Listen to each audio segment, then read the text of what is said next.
हिरण्यरूपाय हिरण्यपतये अम्बिकापतये उमापतये पशुपतये नमो नमः। ऋतलं सत्यं परं ब्रह्म पुरुषं कृष्णपिङ्गलम् ऊर्ध्वरेतं विरूपाक्षं विश्वरूपाय वै नमो नमः।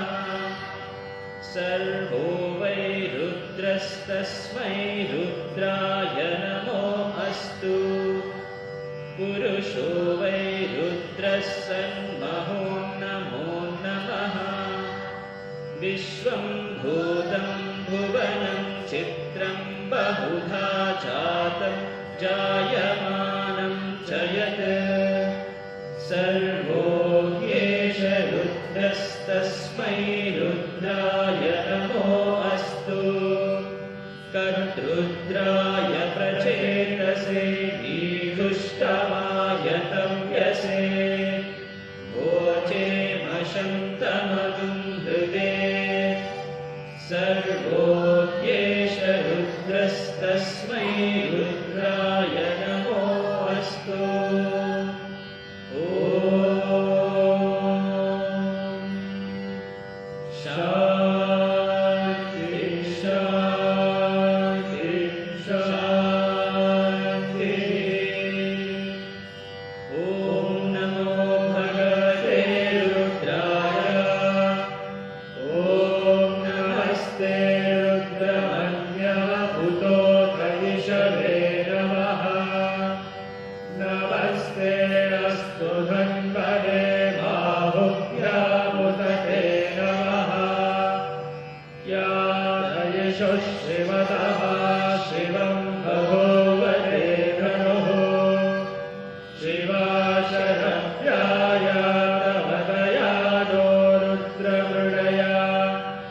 या ते रुद्रशिवा तनूरघोरा पापकाशिनी तया नस्तनुभाषन्तवगागिरिशं भाविचाग्रशीः। या विशुं गिरिशं दहस्ते विभज्यस्तवे शिवां गिरिप्रदां कुरु माहि पुंसि पुरुषं जगत्।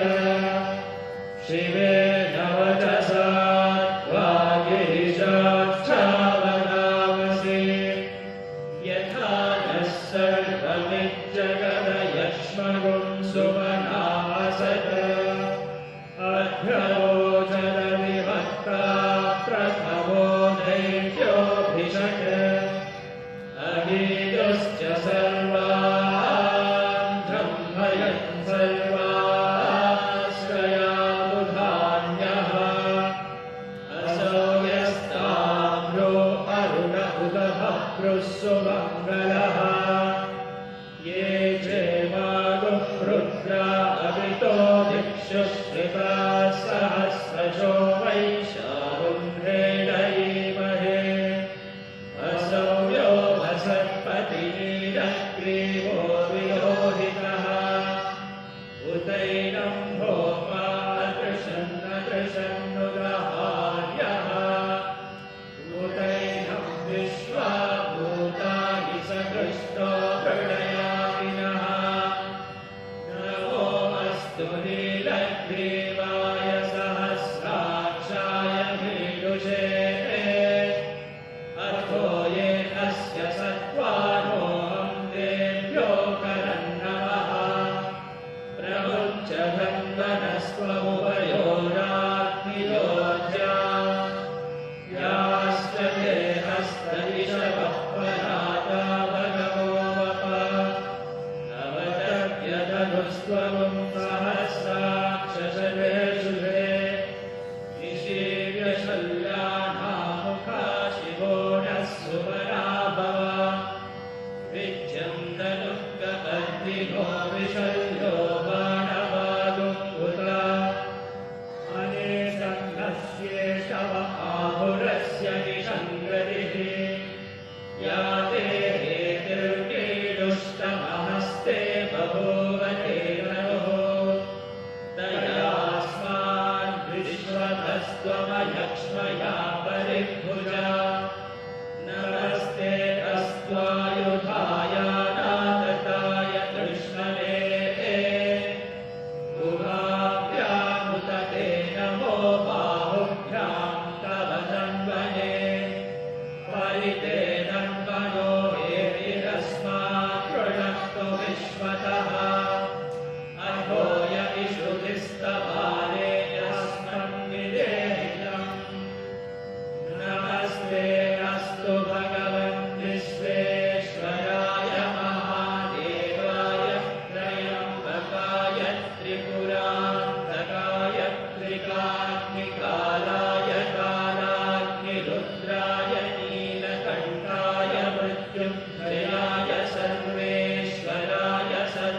शिवाय श्रीमन्महादेवाय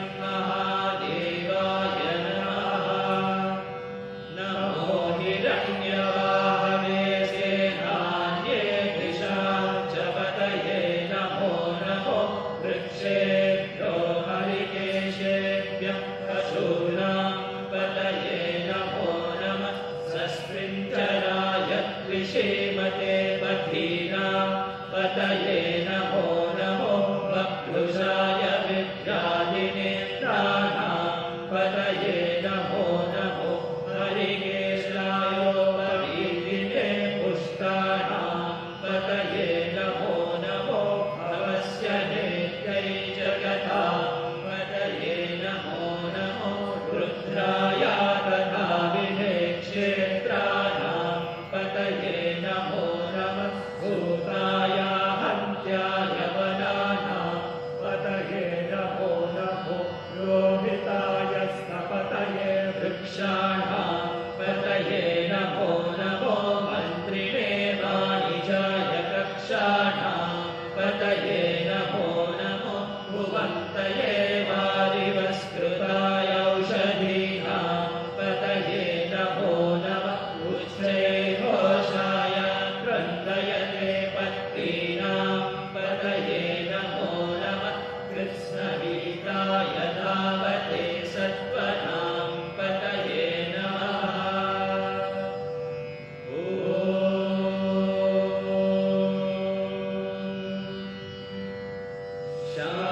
शान्ति शान्ति शान्तिः। स्वस्ति प्रजाभ्यः परिपालयन्ताम् न्यायेन मार्गेण महीमहीषाः। गोब्राह्मणेभ्यः शुभमस्तु नित्यम्। समस्तलोकाः सुखिनो भवन्तु। समस्तलोकाः सुखिनो भवन्तु। समस्तलोकाः सुखिनो भवन्तु। ॐ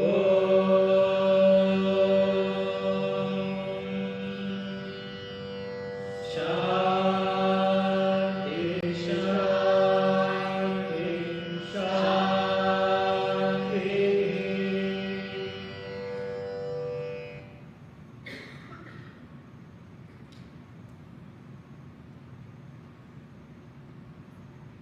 Om Shri Sai Ram, offering our most humble pranams at the lotus feet of our dearest Mother Sai. Today for the Satsang, we have a special talk by Brother Prem Anush from Prashanti Nilayam. This is part of Swami's 98th birthday celebrations. Swami has been very gracious on our center on giving us another day to celebrate his birthday after such a momentous celebrations on November 23rd, on the last Thursday. Brother Prem Anush joined Bhagawan's University in the year 1999 in the Vrindavan campus for his Bachelor of Sciences in Chemistry, following which he moved on to Prashanti Nilayam for his Masters in Sciences, Chemistry, which he completed in 2004. He has been in Prashanti since graduation and joined the Radio Sai team in July 2011. He hosts a number of live shows on Radio Sai and is part of Sri Sathya Sai Media Center's content creation team. He is also one of the regular speakers at the Satsang Hall in Prashanti Nilayam. I'm sure he is not a stranger to most of us here. Let us all enjoy his talk and remember that Swami is the one who is doing all this. Jai Sai Ram.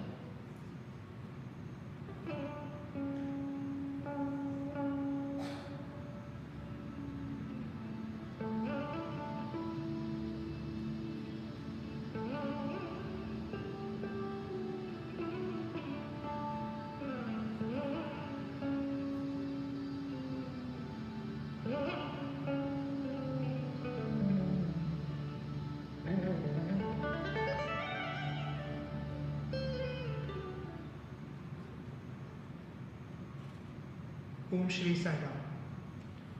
I offer my most loving pranams at Bhagawan's lotus feet.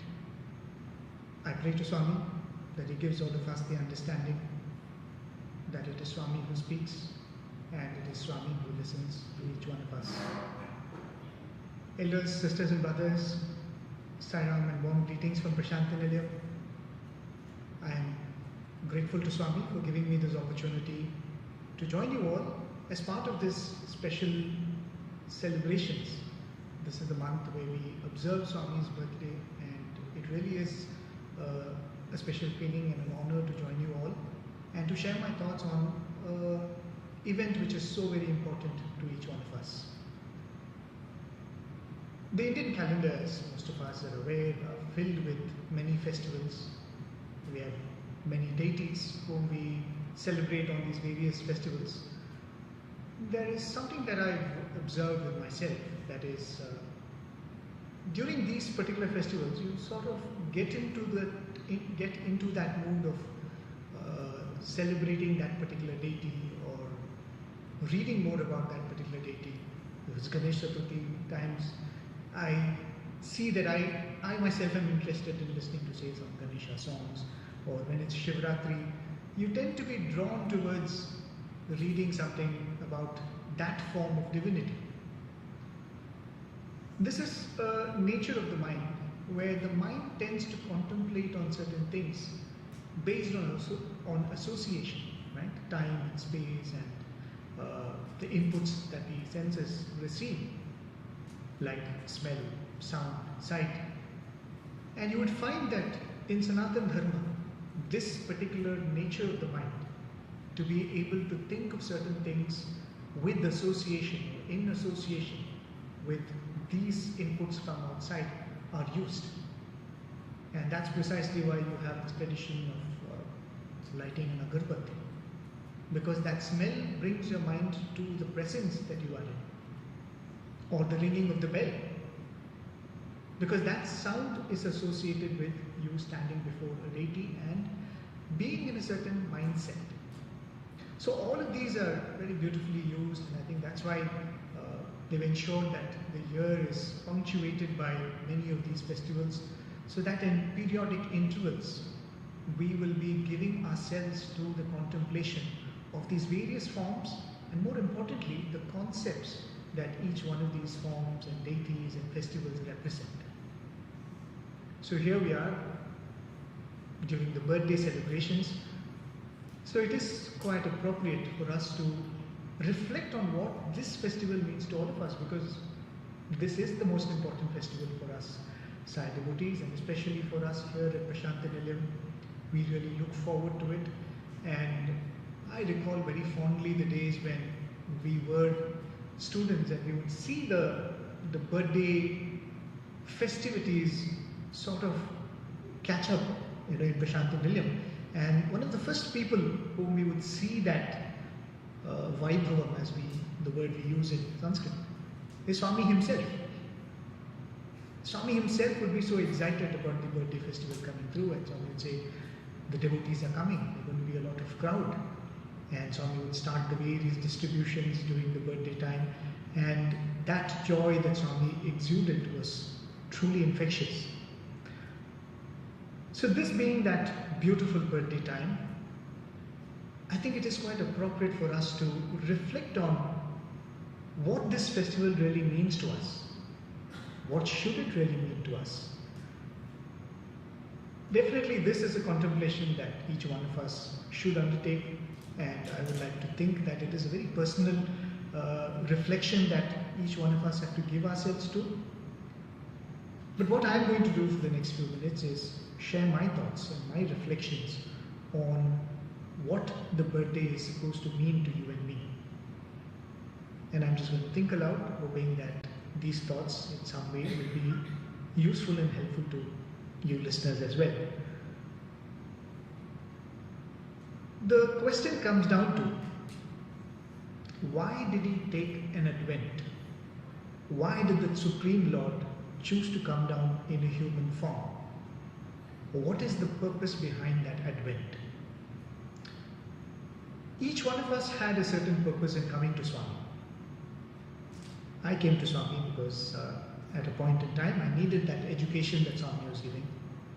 There were many devotees who were drawn to Swami because they had themselves or relatives in the family going through health crisis. I've even come across devotees who first came to Swami to help them get a promotion, to stop an unpleasant transfer in their job. So they had many, many purposes with which they would come to Swami. Those of us who become mature as devotees, we probably outgrow that purpose. But the most important thing is, what is the purpose he had in coming into our lives? And the question is, are we maturing towards that purpose? That one day, the purpose of having Swami in our lives aligns with the purpose he had in coming into our lives. So what then is the purpose for him to come into our lives? I'm going to start by remembering a very beautiful episode that was narrated by a former student of Swami. Those were the days when Swami used to spend a lot of time standing in the portico, or sometimes very casually he would walk into the bhajan hall and the students would be seated there and Swami would either stand there or sit on the throne and start a conversation. One can only imagine how many hours Swami would have stood in all of these places, tirelessly imparting wisdom into those young children over there, whether or not we were in a mindset and a frame of mind to receive that wisdom.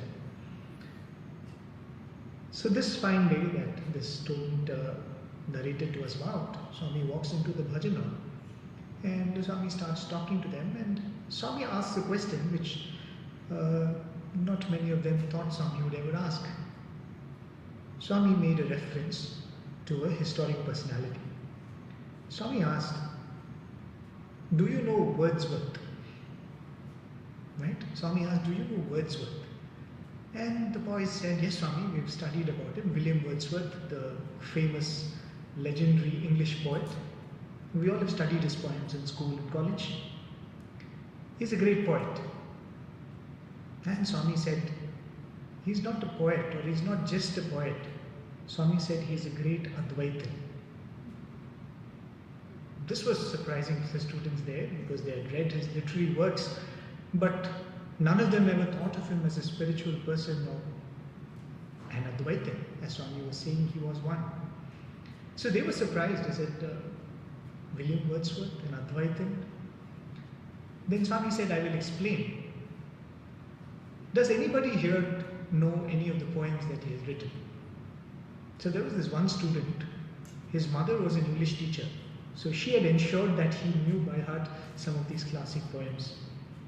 So he put up his hand and he said, "Swami, I know the poem Daffodils that William Wordsworth has written." And then Swami said, "Okay, recite it." And then the boy recited the poem, and Swami gave the explanation for that poem as he had written it. Yes, I will be going into that explanation. I'm not going to miss that out.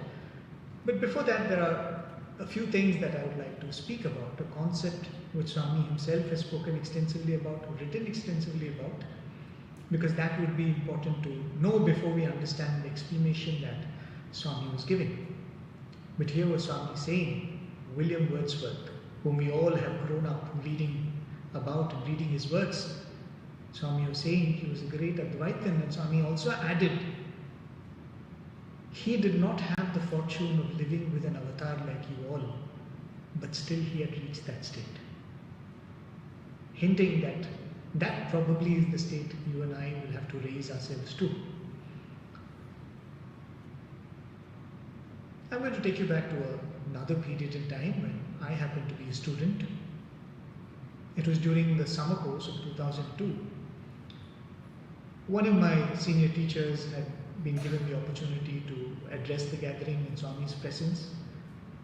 And at the end of his talk, he all of a sudden said, "Swami, we would be very happy if you could talk to us about the concept of the three Akashas." And there we were, teenagers, 20-year-olds, who had never heard of this concept of Akashas. We know only one Akasha. He was saying the three Akashas, and he was praying to Swami to speak about the three Akashas. And when Swami rose to give his discourse after his speech, Swami actually spoke about these three Akashas, the Bhutakasha, the Chittakasha, and the Chidakasha. For those of you who are interested, you can look up the discourse that Swami delivered on May 23rd, 2002, where Swami very beautifully explains this whole concept. Seated there as one of the listeners, to be honest, I did not make any sense of what Swami delivered that day, because we were not mentally prepared to understand what Swami was saying. I wouldn't claim that I understand all of what Swami said today, but certainly I can say that there is better understanding of that today than I had that day. So I'm going to share my understanding with all of you. And remember, this is a precursor to the William Wordsworth story. So what are these three Akashas? Swami explains in that discourse. Bhutakasha is the phenomenal world. Everything that you see in the world, the mountains, the rivers, the sky, the stars, the various animals and creatures, animate and inanimate, the entire cosmos with its millions of galaxies. Swami said that all of this constitute the Bhutakasha, that which is seen as well as that which is unseen. Because you look up into the night sky, you see millions of stars, but there are billions more that we don't see. Swami said all of that is covered in what you refer to as the Bhutakasha. It is the world that we interact with, it is the world that we live in, it is the world from which we draw all our inputs. Then Swami says there is the Chittakasha, which literally is the mind sky or the inner sky. And Swami explained that truly speaking, whatever you experience, whatever you perceive, is actually only in the mind's eye. Swami says that you go into a beautiful countryside and you see mountains and rivers and trees. You see a massive mountain, which probably is a few thousand feet tall. But you close your eyes and you can see the same mountain, mighty mountain, in your own mind. And that shows that actually what you see is a reflection of the Bhutakasha in this Chittakasha, the inner sky. And every experience that we undergo, be it sight, sound, hearing, emotions, fear, desire, everything is in this inner sky of the mind, the Chit Akasha. And then Swami speaks of the third Akasha. He says it is Chidakasha. And the Chidakasha is that supreme which forms the foundation for all of this. It not only is the foundation, but it is also the material with which all of this is made.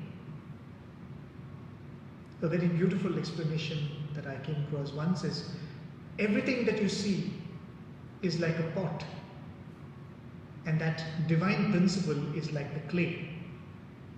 And if you really look at a pot and see its relationship to the clay, a pot is nothing but a name form interval in that eternal clay. For a very brief period, the clay takes the name and form of a pot, but it never ceases to be clay. Similarly, all of what you see in the phenomenal world is nothing but that Chidakasha in a particular name and form that stays in that name and form for a very brief time. And that Chidakasha, Swami said, is the Atman within, is that Paramatma,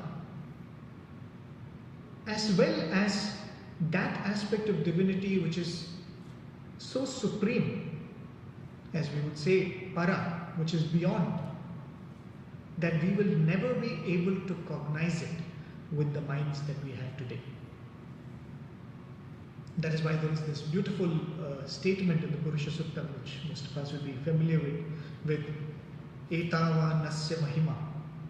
It says, Ato Jaya Gascha Purusha which means all that you see is nothing but His glory. All that is perceived is His Mahima, His glory. And He is more than all of this. Pado asya vishwa bhutani tripadasya amritam divi. Which means 1/4 of His glory becomes this manifest world, which is so massive, right? The cosmologists will tell you that the mind does not have the capacity to even comprehend the magnitude of this cosmos, this physical universe. Then one can imagine that if all of this is just 1/4 of His brilliance, 1/4 of His magnificence, what His true nature and true form is. The Vedas say that you can't even imagine that. So probably we shouldn't try. But that is the Chidakasha, that which is so supreme that one part of it becomes all of this as we see today. So that is the relationship between the Bhutakasha, the world in front of us, the Chittakasha, the Akasha of my mind, the sky of my inner eye, and then the Chidakasha, which is actually my true reality, the reality of each one of us. Why is this concept very important? The whole of the concept of illusion, the concept of duality, the concept of when you say that we are all under the illusion that we are an individual entity, and the whole spiritual journey is about to dissolve that individuality. It is said that the world is unreal, but today the world in my mind is real. It is like looking at a mirage, right? One of the classic examples that Vedanta always resorts to. There is no water there. It appears like a water, but it is a water in my mind. Until I dismiss it as a mirage, in my Chittakasha, it is always water. So in this life that we are leading, we interact with so many people, so many objects around us, so many experiences. But what really matters is what we think of that to be. Now coming back to that day when Swami all of a sudden asked about William Wordsworth, and this student started reciting that poem. Unlike that student, I don't know the poem by heart, so I'm going to use my notes to read out that few lines, or rather all the lines of that poem. The first paragraph of that poem goes, I wandered lonely as a cloud that floats on high over vales and hills, when all at once I saw a crowd, a host of golden daffodils, beside the lake, beneath the trees, fluttering and dancing in the breeze. Swami explained, what do you mean by daffodils? Swami said, it is a flower that blossoms in the morning and fades in the evening. It is a reference to the ephemeral nature of this world. Right? And the poet says that I wandered lonely as a cloud. Each one of us is like a lonely cloud that will leave no mark on the sky, that will leave no mark on this time. We all come as individuals, we wander around, we gain experiences, and we will melt away. So Wordsworth writes, I wandered lonely as a cloud that floats on high over vales and hills, different experiences of life, valleys and hills, ups and downs of life. I float through these experiences, and then when all at once I saw a crowd, a host of golden daffodils. And then you go through certain experiences in life that deeply touch you, the beauty of which deeply moves you. And that was an experience that he was capturing through this sight of a crowd of daffodils that he was talking about. And then he writes, continuous as the stars that shine and twinkle on the Milky Way. They stretched in never-ending line along the margin of a bay. 10,000 saw I at a glance, tossing their heads in sprightly dance. In his comparison of the daffodils, of the group of daffodils, to the stars, saying that they were swaying by the bay, he is actually encompassing all the beautiful experiences that you would have in nature, of gazing at the stars, of standing by the bay and watching the waves, or having the breeze flutter by. He says in all of these, some experiences deeply touch us, like that day the sight of daffodils does for him. And then he writes, the waves beside them danced, but they outdid the sparkling waves in glee.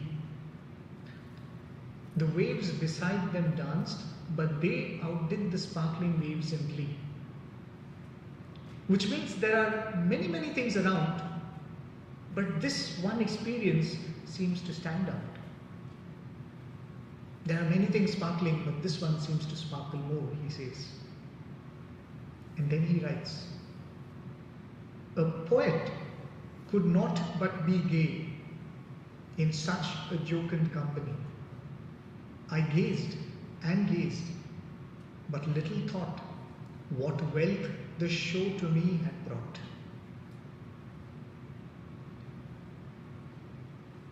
This reference to himself as a poet is a very beautiful reference you would find in the Indian scriptures like Bhagavad Gita, the Upanishads, where in one of the shlokas Krishna says that you can adore the Lord as a kavi, means a poet.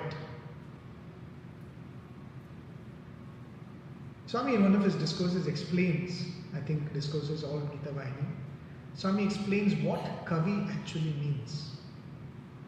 The true meaning of the word kavi is one who can see the past, present and the future. That is why the Lord alone is the true kavi. But if you really look at what a poet does, for example, the poet that we are looking at today,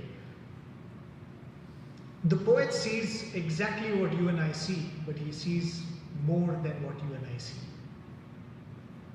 A poet experiences what all experience, but what he draws from that experience is far more profound than what a normal eye or a normal mind draws. So he says that a poet could not be but gay. A normal person must have seen it and thought, oh, that's a beautiful sight, and would have gone away. But if you're a poet, if you're a kavi, which means if your mind is so mature that you're able to see the connection in the various experiences that one goes through of the past, present and future, a sight such as this will kindle something very, very deeply in your heart. And he says that's why a poet will not have a simple experience on seeing a sight like this. So he says a poet could not but be gay in such a jocund company. I gazed and gazed, but little thought what wealth the show to me had brought. And then he goes on to say, for oft when on my couch I lie, in vacant or in pensive mood, they flash upon the inward eye, which is the bliss of solitude. And then my heart with pleasure fills and dances with the daffodils. When the boy recited these lines, Swami asked him, what does he mean by a pensive mood? Swami said, Adera Samadhi. Swami so beautifully explained that this deep experience that Wordsworth has, and see the choice of words which are so beautiful. He says, in vacant or in pensive mood. When the waves in the mind when the thoughts in the mind, what we refer to as vrittis, are slowly stilled, are slowly brought down, and the mind is made calm, and that is what is referred to here, I would think, as a vacant mind. When the mind becomes vacant, with all its thoughts subsided, the mood becomes pensive, as Swami said, the state of samadhi. And in that state of samadhi, he says, they flash upon that inward eye. And Swami explained what was this. The sight that he saw in his interaction with the Bhutakasha. He saw a host of daffodils, he saw them swaying by the way, and all of that beautiful description that he gives. Swami says all of this is part of the Bhutakasha.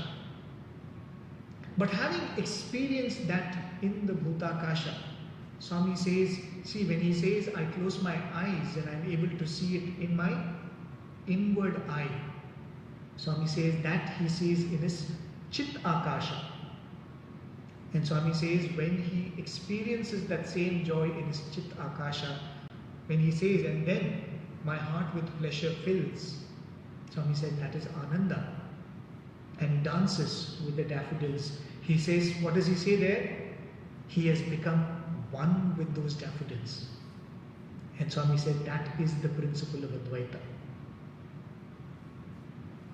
So very beautifully, Swami explains what mature thoughts, what profound feelings that poet had when he penned these words.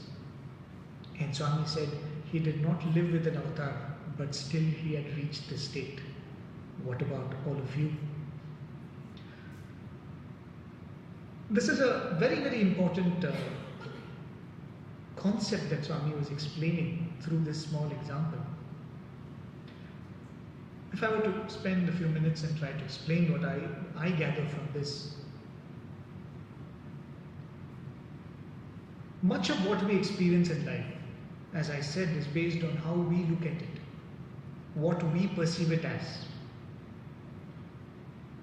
We all have been going on in our life, and as Swami was explaining about this poet, when he is able to see the true beauty, which is nothing but divinity itself, Swami would say that true andam will give anandam. In one of his discourses, he beautifully says, true andam, which is true beauty, will give you anandam. And in fact, Swami very beautifully quotes the words of another English poet, Keats. He says, a thing of beauty is a joy forever. Swami says that line in English, and Swami says, because something which is very beautiful will give you joy. But in this phenomenal world, every beauty is actually short-lived. There is only one beauty that is eternal, and that is divinity. Which means, if you want eternal ananda, you should be drawn to that which is eternally beautiful. And that is the Lord alone. So the poet was someone who was in touch with that divine feeling within. And this beautiful experience outside only allowed him to draw that divine feeling from within.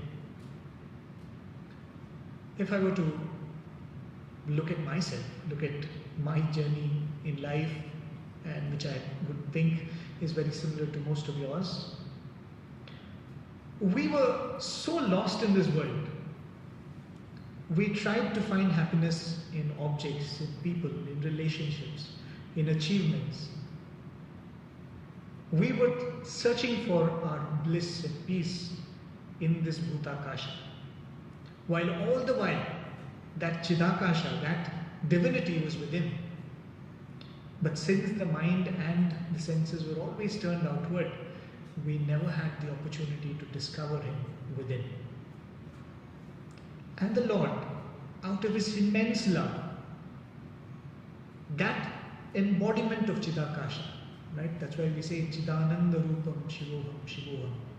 He is Chidananda Rupam. He is that Chidakasha embodied. Out of his immense love and compassion, that Chidakasha Swarupa, comes into the Bhutakasha.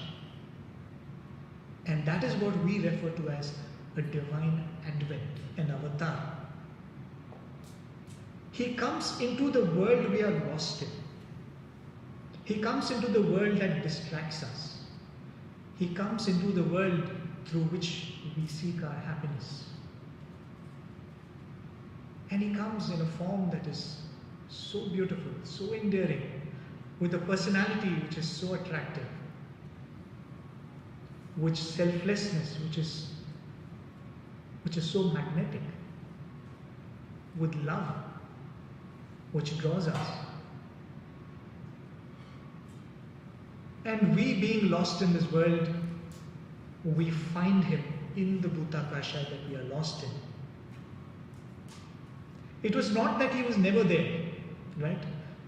A lot of people tend to say that after 2011 Swami has become universal.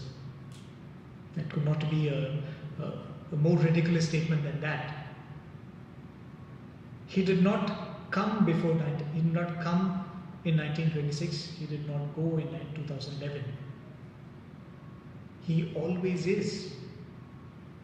But the coming and going was for a certain purpose, so that we will be able to recognize his presence. There was this beautiful episode that one of the old students was once narrating. He joined as a student in Swami's Vrindavan campus, and he was narrating how the whole admission came about. For some reason, he was going through tough times when he was completing his schooling, and he had done pretty badly towards the end of his school years, 11th and 12th, and he wasn't getting admission in any of the colleges in his city. He tried in a lot of places and everything got rejected. That's how we usually start. We start with the best courses, engineering, medicine. That doesn't work out. Then you try for some other courses. Then you say that, okay, let me get anything that I am able to get a chance to study. But for some reason he gets rejected in all the colleges that he applies to. And a friend of his father tells him about Swami's college in Puttaparthi, and also tells about the disciplined approach of Swami's college. The father being a person of I think army background or something like that. He says, oh, that's a very good thing. I would like my son to be brought up in a disciplined way, because the boy had been brought up in a military school too. So the father decides that I don't know what you will do. You go to Puttaparthi and get admitted there. So the boy comes. He is absolutely unaware of Swami. He has never seen Swami. Nobody in his family are devoted to Swami. He comes there just because he was rejected everywhere else. And he gets admission in Swami's college and ends up as a student at Vrindavan. Within a few weeks, he is drawn to Swami like all of us have been.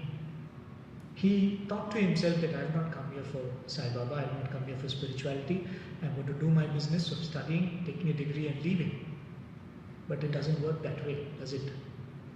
Within a few weeks, he was running along with everybody else to get a spot close to Swami. He, along with everyone, was pining for Swami to look at him, speak to him. But in the course of all of this, he would always think to himself that Swami, I am here by accident. Because he would look around and he would find all of his classmates who were all so devoted to Swami, who came from families, their grandparents were devoted to Swami. Some of them came in the 1950s and 60s. And here was this boy, he said, I didn't know you, Swami. I just come here for my education. And I just seem to have got lucky. I didn't know you, you didn't know me. But I'm happy that I'm here and I'm happy I found you. So he stays in Vrindavan for 3 years, many interactions with Swami. Swami blesses him. He has some health problems, Swami cures him. So every time something happens, he says, I'm lucky, right?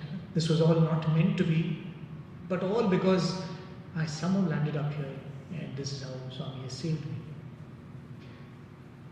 Towards the end of his education, Swami calls him for an interview. And Swami starts asking him about his future plans and all of that. And all of a sudden, Swami starts relating to him an episode from his own childhood. This boy, as I said, comes from a military school. He was in a boarding school. And it came to a point when he was not able to deal with such strictness. He was under a lot of pressure. He felt emotionally very unstable at that point. And he says that going home for vacation would not give him any relief because the strictness continued pretty much the same level or probably a few notches higher at home because his father was a disciplinarian too. So he was saying that as a young boy, probably in his 7th grade or something, he was boarding a train to go home for summer vacations. And this boy was so disturbed that he decided that he will get down from the train in some unknown station and go away and not go back home. So he had decided this, he had planned it for himself. So he gets into the train, and at one random station, he ensured that he doesn't know what station it is and nobody there will probably recognize him. He started dragging his suitcase out and he came towards the entrance. And there at the entrance, there was an elderly man who looked at him and said, "Where are you going?"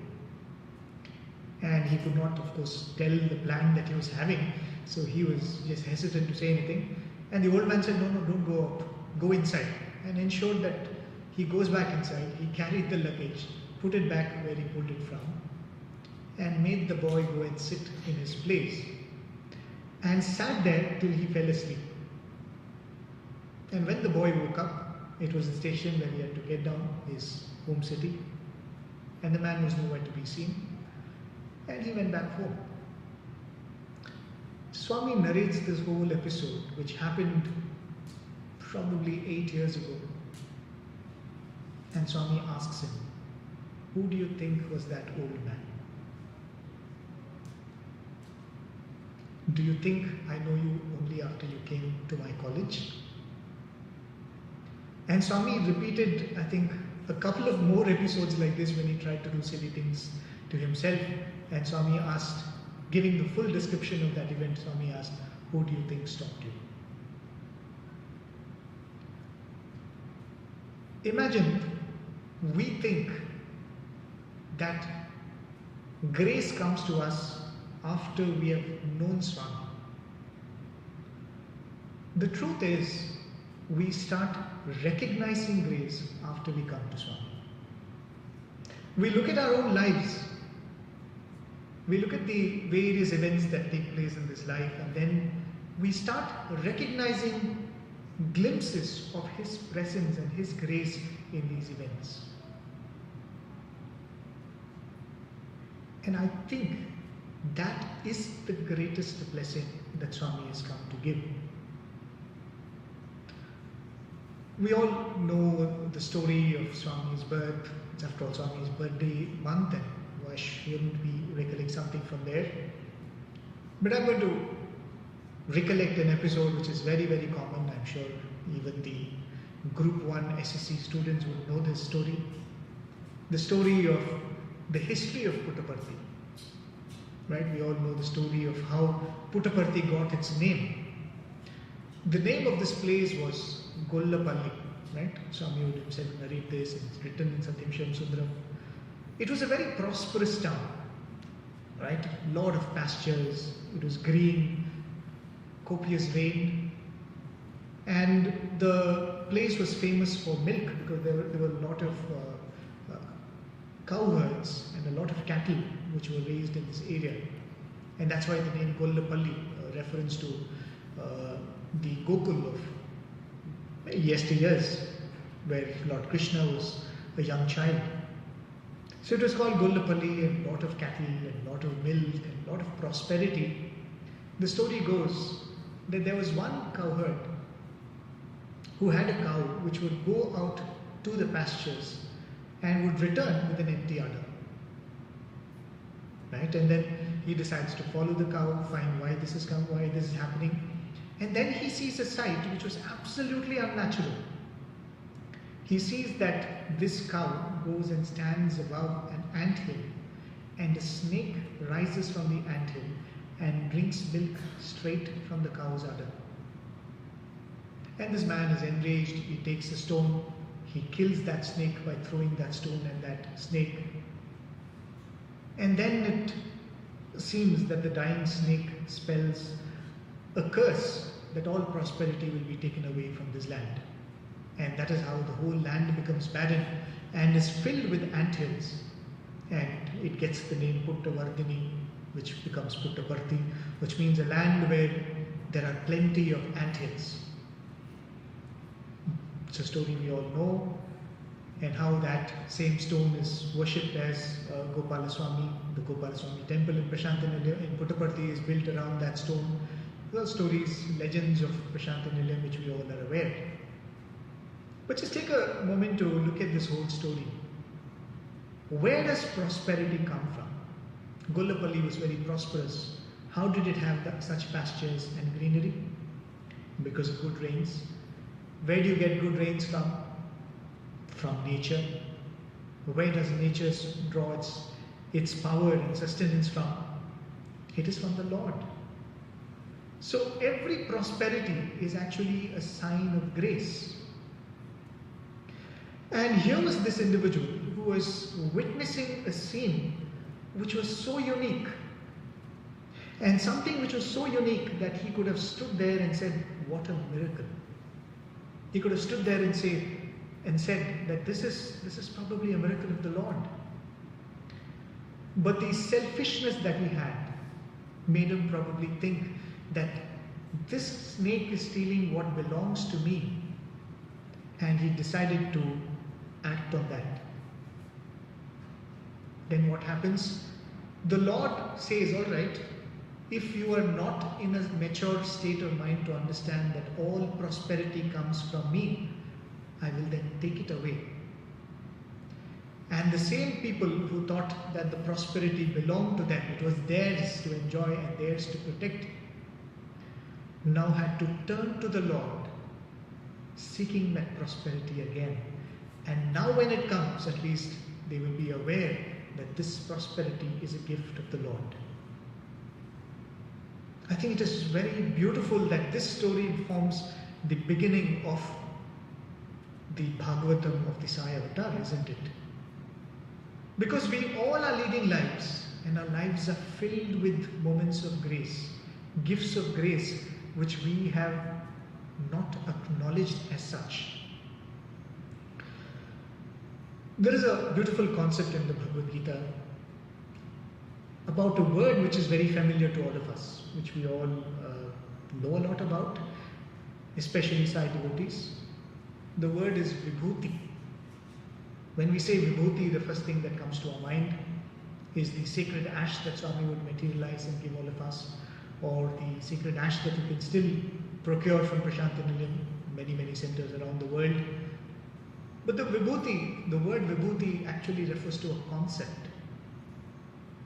What is that Vibhuti? The word Vibhu means the Lord, the Supreme, right? It actually means the one who is supreme. And that is why it is used for the Lord, Vibhu. Vibhuti is that through which the presence of the Lord can be recognized.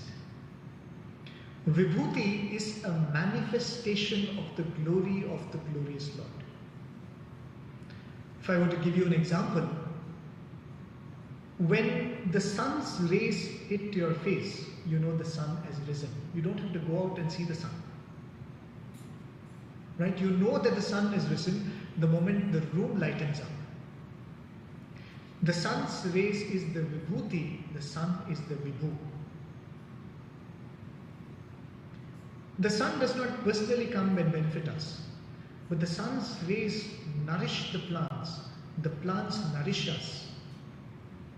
The grace of the sun comes to us through that Vibhuti, which is the sun's rays. The sun does not have to travel to the earth for that, isn't it? Similarly, Vibhuti is a concept which means that what are the various things which when you look at can remind you of the Lord. And in the chapter which is called Vibhuti Yoga in the Bhagavad Gita, Krishna explains this. He says, look around, see how many Vibhutis are there. You see a beautiful lake, it is a Vibhuti of the Lord. You look up and see the beautiful moon, it is a Vibhuti of the Lord. You see a person who is extremely talented, that talent is a Vibhuti of the Lord. You see a child being born, a miracle of life, it is a Vibhuti of the Lord. There are these various events that happen around us which remind us that this is actually an expression of the glory of that Lord. Interestingly, the word which is pretty much like an antonym for Vibhuti is Anubhuti. Right? Anubhuti means an experience. Anu means it's a fraction or it's an individual entity. Right? So what it means is if I'm going through an experience in life, let us say that I am appreciated for a talent that I have. And if I were to claim that talent as my own, that praise just becomes an anubhuti. Right? I will use that to enhance this individuality, to make this separateness even more profound. But if I were to look at that talent as a vibhuti of the Lord, that talent will remind me of God, isn't it? That is the difference between anubhuti and vibhuti. Going back to that story of that student. Now when one episode in his life was revealed to him as a moment when Swami's grace was shining through, will he not look back at the various events in his life and say that, oh, these were all the times when Swami's grace was shining through? If he were to experience anything similar to that again, will he not say that this is Swami's grace? And that is what is taught through this. Swami says, look around. Anything beautiful, anything glorious, anything that fills you with joy, look at it and say, this is a vibhuti of my Lord. This is a manifestation of His presence. Look at a person who is very, very beautiful. This is a vibhuti of the Lord. Look at someone who is probably a fantastic athlete. Can we look at that and say, this is a manifestation of His glory? There's a very interesting conversation that happens between Dr. Hislop and Swami, which he records in his book. I think he asks Swami about what should devotees do when they face health crisis. And Swami very casually says, do whatever you're supposed to do. Go to a doctor, take medicines. So he says, Swami, yes, we do that, but as devotees of Swami, what should we do? Swami says, pray. Swami says, pray to God. And then Dr. Hislop asks, Swami, should we also take vibhuti? Because generally we think that vibhuti is the universal medicine, that we should always take vibhuti. Swami's answer was quite interesting, very crisp but interesting. Swami said vibhuti is optional, but prayer is must. I thought it was a very interesting thing, because the role of vibhuti is to create that prayer in the mind. Prayer is nothing but you communing with the Lord, isn't it? When you receive an object as prasadam, as vibhuti, it creates that auspicious vritti or thought in the mind. So Swami says that there is no point if you take vibhuti and if there is no prayer. But if you pray and don't take vibhuti, it might still work. Right? So this whole grand blessing that Swami has given us of making an advent, not into this world, but into your and my loka. Right? That is why it is called Salokyam. He has come into my world. He has come into my bhutakasha, and now he has entered my chittakasha. Now when I go through this life and its various experiences, how many experiences, how many sights, will now remind me of him. That is, how many moments of vacant solitude will in my inner ear make him manifest. That advent is in our control, isn't it? Every experience that we have, can you look at it and say, this is Swami showing his presence. Of course, Swami does say at the end of it, in the Bhagavad Gita, he says, you start by looking at everything that gives you joy. Something beautiful happens to you, you win a lottery, or you don't think that you've done well in an exam, but the results are good. Various experiences like this, right? Or sometimes you would have just missed the bus and you managed to get it, and you say, oh, Swami's grace. You look at everything that happy happens. You're very, very thirsty, you're very hungry.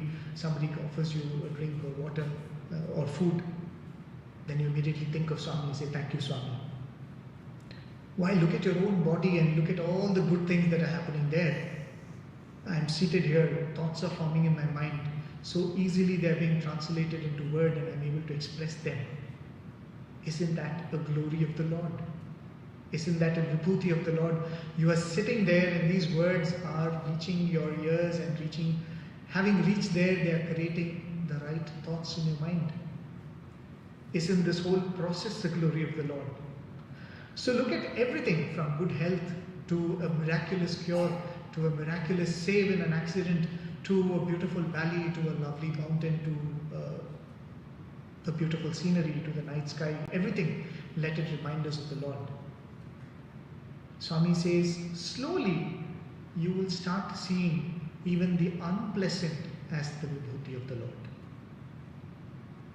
Going back to that same story of that boy, how did he come to Swami? Because he did badly in his studies?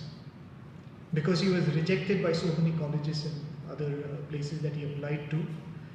Will he not now look back at that episode and say, thank God it happened this way. Thank God I was rejected. Thank you, Swami, that I did not get a seat in any other college. I came to you. What was at that point looked at as an unpleasant turn of events, today he will look back and say that this was actually the grace of the Lord, isn't it? The whole point of it is, the world for you and me is what happens in your mind. We have lived for long looking at this world as the world, right? Looking at it as that's an object, and this is a table, and that's a chair, and this person is a relative, that person is a stranger, this person is someone I'm fond of, that person I hate. This person belongs to my nationality, this person belongs to my creed. These are all the thoughts that have been created in our mind.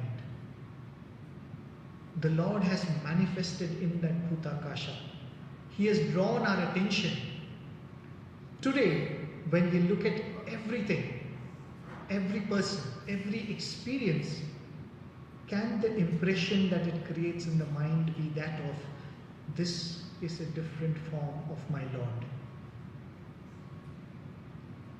And I feel that is the experience for which this whole advent has been made, this whole opportunity has been given to us.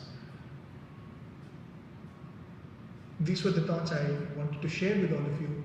I would like to just conclude with a small episode that happened when I was a student. There is this beautiful padyam that Swami had written. All of you must be aware of that. We wanted to offer a music program in front of Swami, and we decided to set a tune for this padyam and sing it for Swami. So the boys were at it, they came up with a nice tune, and we sang this for Swami. The song goes, and as I said, most of you may be aware of it. The song was Ananda Balude, Tanavari Gurtimpa Tarali Vache. Swami had composed it so beautifully. He said, Ananda Balude, that son of Nanda has come as Ananda Balu, as the child of happiness, of bliss. Ananda Balude Ananda Baludai Tanavari Gurtimpa Tarali Vache. He has come to recognize those that he claims as his own. The second line goes, Aramachandrude, Aramachandrude, Tana Gumputo Adu Kanaga, Tana Bantulan Kanuganavachi. Bantus are those who serve him. And Swami writes, Ramachandra, that Lord Ramachandra has come as Ramachandra, which means he has come leisurely. He is in no hurry. He is ready to be patient with each one of us. Tana Bantulanu Kangunavache, which means he has come to recognize those that are here to serve him. Ishure, Bala Ishurai, Tana Gumputo Adukonagavache. That Lord Isha has come as Bala Isha to play with his playmates. Mahavishnuve I Mahi Vishnuvai. That Mahavishnu has come as Vishnu of this world. He has come into our world, our Bhutakasha, to enter into our Chittakasha. Mahavishnuve I Mahi Vishnuvai. Tana Ayudamulu Chechukonagavache. He has come to collect his weapons, his instruments. So this was the song we had set to tune. We sang in front of Swami. When we sang it the first round, Swami stopped us. And Swami said, "What song is this?" We didn't know what to say because it was Swami's lyrics. Swami said, "What is this? It's a confusing song." Swami said, Ananda Balude, Aramachandrude, Aramachandrude. What is that? So we were trying to explain to Swami his own writing. And Swami said, no, see, it is confusing. You are saying Ananda Balude, that Nanda Bala. Ananda Balude. So whom are you referring to? You are saying that Krishna is this Krishna. Whom are you referring to? Swami said, and then we looked at Swami and we pointed to Swami and said, Swami, you. And Swami said, Adi Seriga Cheppan Kada. You should tell that clearly. And we didn't know what to do. We looked at Swami and Swami said, you should say Ananda Balude, Enanda Balude. Ramachandrude, Ramachandrude. If there was any sliver of doubt in your mind that it is the same Krishna, the same Rama, who has come to play with you and me, who has come to give us this greatest fortune of not merely to say that I lived with Swami. He has come to give us that recognition that we are living with Swami. He has come to give us that means to discover Him in our everyday life. And I think that is when, as Swami said, in vacant or in pensive mode, they flash upon the inward eye, which is the bliss of solitude. As this mind starts becoming still and still, as we withdraw into that solitude, which means the multiplicity starts melting away and only the solitude of His presence remains, and only that alone is in the mind's eye. That is when this individuality will dissolve into that Chidakasha, which He is. And it is that greatest blessing that Swami has given us, has come to give us. And this birthday season, or whenever we are celebrating Swami's birthday, let us remember that this is the blessing the Advent has brought upon us, and it is in reaching this blessing and making it our own in which we will be making full utilization of the purpose for His Advent in our lives. With these thoughts, I most humbly offer this at Bhagawan's lotus feet, and I express my immense gratitude on behalf of all of us to Him for considering it worthy enough to come into our lives. And with the prayer that Swami, we will make this life worthwhile by making you our all, by making every experience nothing but a reminder of your presence in our lives. Thank you for a very, very patient listening. Jai Sai Ram.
परमेश्वरा सत्य साईश्वरा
Om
भजो भजो विठ्ठला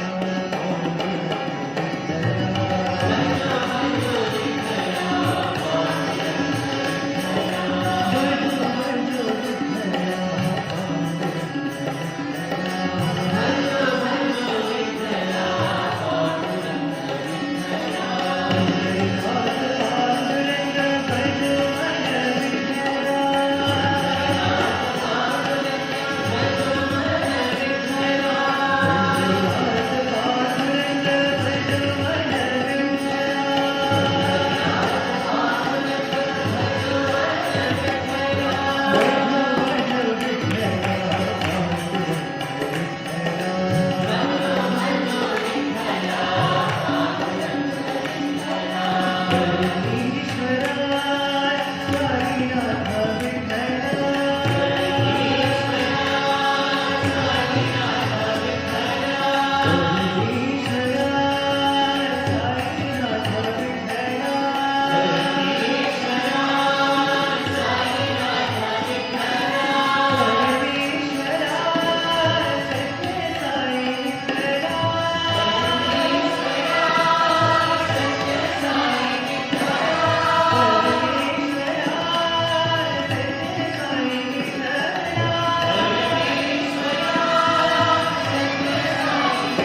ओम जय जगदीश हरे स्वामी सत्य साई हरे भक्त जना संरक्षक भक्त जना संरक्षक भक्ति महेश्वरा ओम जय जगदीश हरे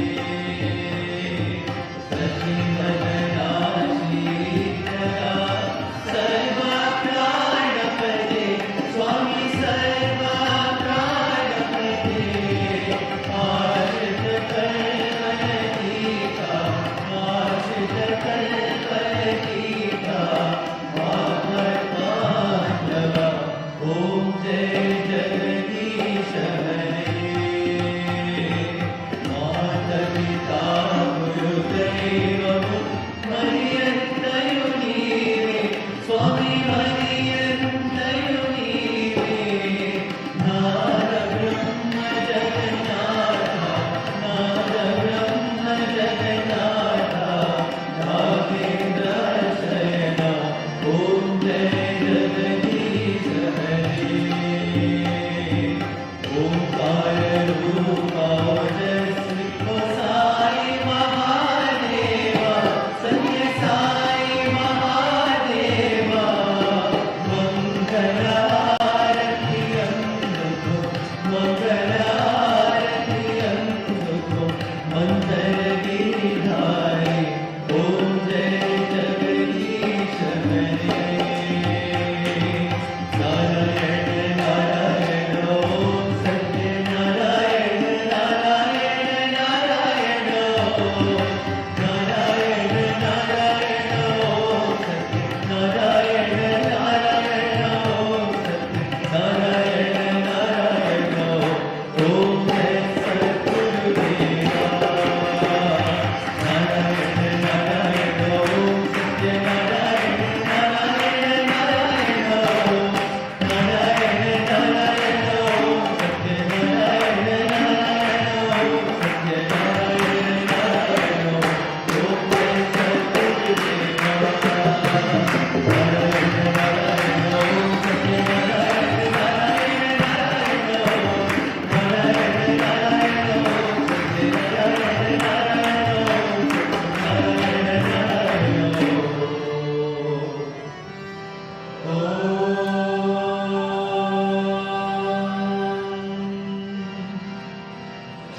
नारायण समस्त लोका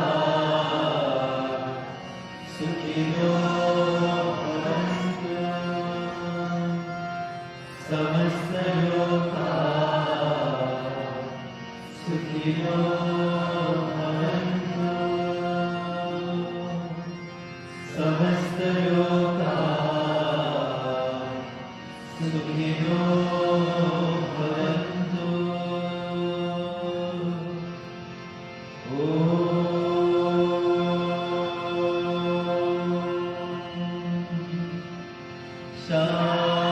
शांति शांति शांति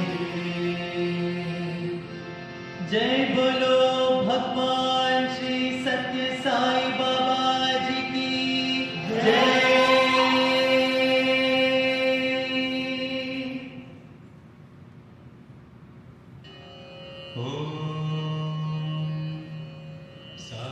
साईश्वराय विद्महे सत्यदेवाय धीमहि तन्नः सर्वः प्रचोदयात् ॐ साईश्वराय विद्महे सत्यदेवाय धीमहि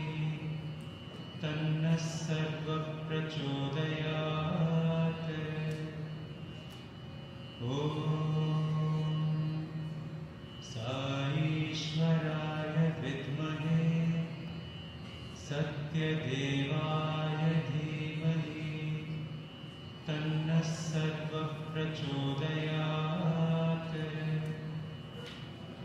ॐ साईश्वराय विद्महे सत्यदेवाय धीमहि तन्नः सर्वः प्रचोदयात् ॐ